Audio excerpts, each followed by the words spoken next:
Good evening, everyone. Today's video addresses how to correctly fill out forms 1099 OID, 1096, and 1040 volts. When you order these forms, they will come with instructions. If you order OID forms, for example, they'll arrive with a set of concise instructions that outline who is eligible to use them and who is not. The 1099 INT and 1099 OID instructions, for instance, are quite brief and only include the necessary information for those specific forms.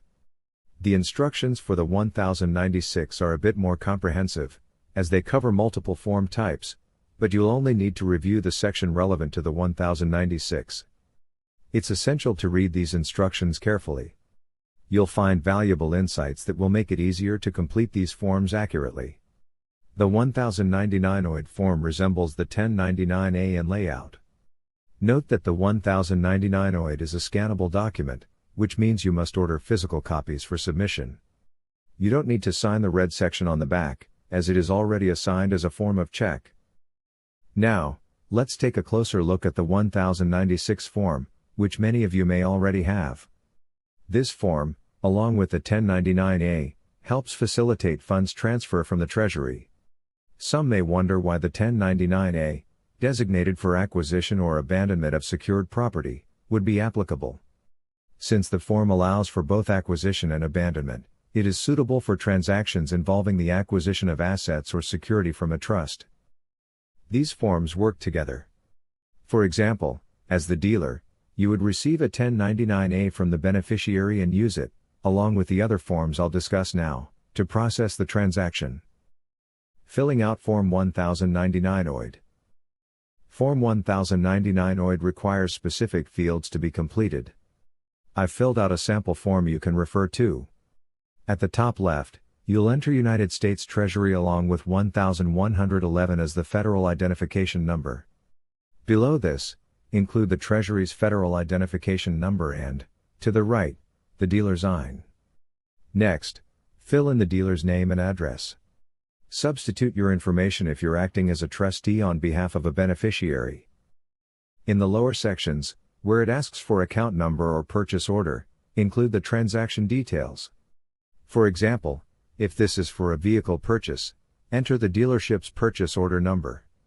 If you're working with a beneficiary who's paying with a 1099A, you'll create a unique account number for that transaction and include it here. In the purchase order field at the top, enter the transaction amount.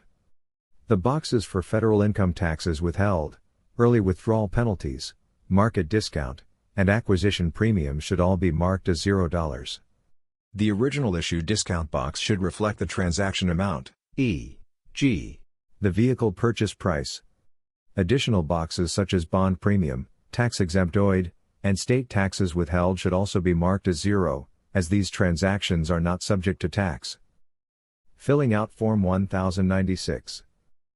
The 1096 form is relatively straightforward.